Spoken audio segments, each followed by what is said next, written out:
सोजस के खास कार्यक्रम हमारे सीएम में आप सभी का हार्दिक स्वागत है और आपके साथ मैं जुड़ी हूं लीजा। इस बुलेटिन में हम बात करेंगे मुख्यमंत्री श्री भजनलाल शर्मा के दौरों और उनसे जुड़ी महत्वपूर्ण खबरों की, लेकिन उससे पहले एक नजर हेडलाइंस पर। शेखावटी दौरे के पहले दिन सीकर पहुंचे सीएम श्री भजनलाल शर्मा, आमजन को किया संबोधित। मुख्यमंत्री ने यमुना जल को शेखावटी लाने को लेकर दोहराई अपनी प्रतिबद्धता, किसानों को मिलेगा जबरदस्त फायदा। सीकर दौरे के बीच सीएम श्री शर्मा का दिखा संवेदनशील रूप, रेहड़ी पर रुककर खरबूजे का चखा स्वाद। खंडेला में सीएम श्री भजनलाल शर्मा बोले, पेपर लीक को रोकने के लिए हमारी सरकार ने गठित की एसआईटी। चलिए अब बात करते हैं खबरों पर विस्तार से। मुख्यमंत्री श्री भजनलाल शर्मा 19 अप्रैल से शेखावटी के 3 दिवसीय दौरे पर हैं। इस दौरान वह सीकर, झुंझुनू और चूरू जिले के करीब 18 विधानसभा क्षेत्रों की जनता से मुलाकात करेंगे। इसके साथ ही सीएम श्री भजनलाल शर्मा 10 से ज्यादा सरकारी बैठकों में भाग लेंगे और यमुना जल को लेकर अधिकारियों के साथ मीटिंग करेंगे।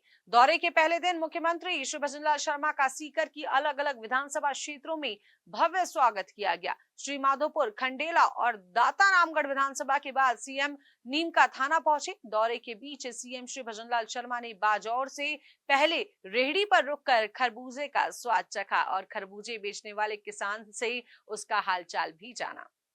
सीकर के सरगोठ बॉर्डर पर श्री माधोपुर विधानसभा पहुंचने पर ग्रामीणों ने सीएम श्री भजनलाल शर्मा का भव्य स्वागत किया। सीएम ने यहां लोगों को संबोधित कर जल्द ही यमुना का पानी शेखावटी को मिलने की बात कही। श्री शर्मा ने कहा कि डीपीआर बन रही है, शेखावटी में जल्द ही यमुना का पानी लेकर आएंगे, जिससे यहाँ के किसानों को फायदा मिलेगा।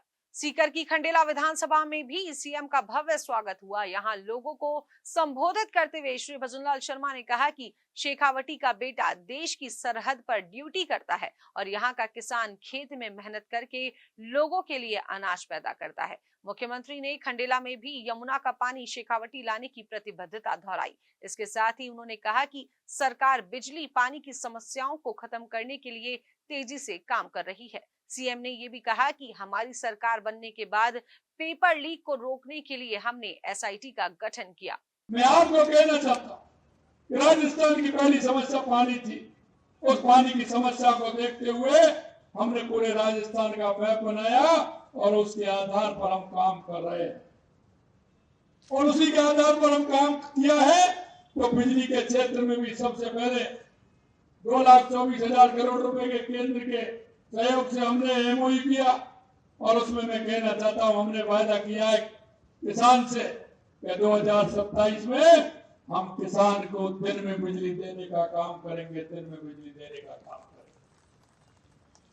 हम उद्योग को भी बिजली देंगे, हम उपभोक्ता को भी बिजली देंगे, हम किसान को भी बिजली देंगे। हमने कहा कि हमारे युवाओं का क्या होगा, हमने आपके सामने वायदा किया था। मेरे भाई कह रहे थे सुभाष कि हमने पहले दिन ही एसआईटी गठित की और आपने देखा है अब तो धीरे धीरे वो संख्या लगभग 300 तक पहुंचने वाली है। किसने पेपर लीक किया, किसने क्या किया, डेली आप पढ़ते होंगे, डेली हमारी एसआईटी काम कर रही है। सीएम श्री भजनलाल शर्मा ने खंडेला में युवाओं से कहा कि हमारी सरकार में एक भी पेपर लीक नहीं हुआ है, इसलिए युवा खुले मन से पढ़ाई करें। हमारी सरकार में खूब वैकेंसी निकल रही है, जिसका युवा फायदा उठाएं। युवा भाई और बहनों से कहना चाहता हूं, खुले मन से पढ़ाई करिए। आइए, आपका हमने 1 साल का पूरा कैलेंडर निकाल दिया, 1 साल तक परीक्षाओं को निकाल दिया, 1,88,000 वैकेंसी हमने निकाल दी। आप देखिए कौन सा पेपर कब, कौन सी तारीख को लगेगा, विज्ञप्ति कब निकलेगी, पेपर कब लगेगा, परिणाम कब आएगा और नियुक्ति पत्र कब मिलेगा, ये भी कैलेंडर हमने पहली बार निकाल करके हमारे युवाओं को दिया है। हमें पता था, हमारे युवाओं के सपनों को चूर चूर कर दिया था। मन में, किसान के बेटे के मन में, उस किसान पिता के मन में यह बात आती थी जब वो उसको कोचिंग के लिए भेजता था, जब उसे पढ़ाने के लिए सेंटर पर भेजता था, वो पता नहीं कहां से पैसा लेकर के आता था। बेटे के मन में यह बात आती थी कि मेरे पिताजी कहां से पैसा लेकर के आए हैं, मैं पेपर में पास होकर के बताऊंगा और मैं पिता का सहयोगी बन के रहूंगा, मैं पिता के सहयोग करूंगा। और पिता के मन में भी विश्वास होता था कि मेरा बेटा मेहनत कर रहा है, नंबर लाएगा, नौकरी लगेगी तो मेरी इस किसानी में वो सहयोगी बनेगा। इसके बाद मुख्यमंत्री श्री भजनलाल शर्मा दातारामगढ़ विधानसभा के पलसाना में पहुंचे। यहाँ उन्होंने आमजन को संबोधित करते हुए कहा कि जब मैं संगठन में काम करता था तब सीकर, चूरू और झुंझुनू का प्रभारी भी रहा। शेखावटी राजस्थान के दिल की धड़कन है। देश की किसी भी सीमा पर चले जाइए, शेखावटी का जवान आपको देश की सीमा की रक्षा करते हुए मिलेगा। मुख्यमंत्री ने कहा कि अभी कोई चुनाव नहीं है, मैं आपके पास वोट मांगने नहीं आया हूं। मुझे कई लोगों ने कहा कि साहब अभी गर्मी है, गर्मी में कहां जाओगे? तब मैंने कहा कि मैं शेखावटी के लोगों के पास जाऊंगा। सीएम ने कहा कि हमारी सरकार ने पानी की समस्या को खत्म करने के लिए कई ऐतिहासिक समझौते किए हैं। हमने ये कहा कि राजस्थान में क्या क्या हमें करना है। हमारी योजना को हमने बनाया, पानी की दिक्कत, और हमने यही नहीं कि यही किया। ईआरसीपी, यमुना समझौता, और आपने देखा होगा मैं 5-6 दिन पहले हनुमानगढ़ गंगानगर गया था। इंदिरा गांधी नहर, गंग नहर से हमारे हनुमानगढ़ गंगानगर को पानी मिलता है। कुंभाराम लिफ्ट को भी पानी वहीं से आता है।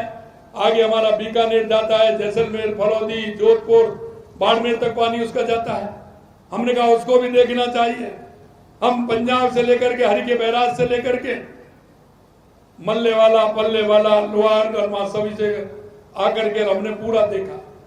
देख करके 3400 करोड़ रुपए का बजट उनको दिया, जिससे उनकी नहरें ठीक प्रकार से चल पाए, उनका काम हो, हमारे किसान खुशहाल हो। किसान हमेशा आंदोलन करता है, पानी कितना आएगा, कैसे आएगा। हमने कहा हमारा पौंग डैम में जो 1400 फुट की भराव क्षमता है उसकी, वो एक बार बाढ़ आई थी, उसको 1390 कर दिया। 10 फुट में बहुत पानी आता है। हमने वो भी कहा कि इसको भी हमारा बढ़ाने का काम करिए, जिससे हमारे राजस्थान की टेल पर पानी पहुंचे। हमने इसके लिए देवास स्कीम के लिए काम किया, जिससे उदयपुर, राजसमंद, भीलवाड़ा, चित्तौड़ को पानी मिले। हमने भाई डैम पर काम किया, जिससे बांसवाड़ा, डूंगरपुर को पानी मिले और उसका पानी जमाई में जाकर के पाली और जालौर को मिले। हमने नर्मदा के लिए काम किया। पूरे राजस्थान के अंदर पानी की व्यवस्था कैसे हो सकती है, इसके लिए हमारी सरकार काम कर रही है। दातारामगढ़ के बाद सीएम श्री भजनलाल शर्मा नीम का थाना पहुंचे, जहां उनका भव्य स्वागत किया गया। यहां लोगों को संबोधित करते हुए श्री शर्मा ने यमुना के पानी को शेखावटी लाने की बात कही। उन्होंने आगे कहा कि राजस्थान में पानी की जरूरतों को पूरा करने के लिए ईआरसीपी और यमुना समझौता जैसे कई महत्वपूर्ण कदम उठाए गए हैं। इससे प्रदेश के किसानों को जबरदस्त फायदा मिलेगा। सीएम ने किसान सम्मान निधि, गोपालक कार्ड और किसान क्रेडिट कार्ड जैसी योजनाओं का भी जिक्र किया, जिनसे प्रदेश के किसानों को जबरदस्त फायदा हो रहा है। राजस्थान के अंदर देखते थे, पिछले कार्यकाल में कांग्रेस ने 1 वाट बिजली पैदा नहीं की। हम परसों ही 975 मेगावाट का उद्घाटन जैसलमेर में करके आए हैं। हमने आज ही 2,24,000 करोड़ रुपए के एमओयू किए। हम उसके माध्यम से किसान को बिजली देना चाहते हैं। और किसान भाइयों, मैं आज आपको विश्वास दिलाता हूं, 2027 तक किसान हमारा दिन में बिजली लेगा और दिन में बिजली का काम करेगा, ये भी मैं विश्वास दिलाता हूं। हमारी किसान सम्मान निधि आपने देखा, हमने वायदा किया 6,000 से 9,000 करने का काम हमने किया।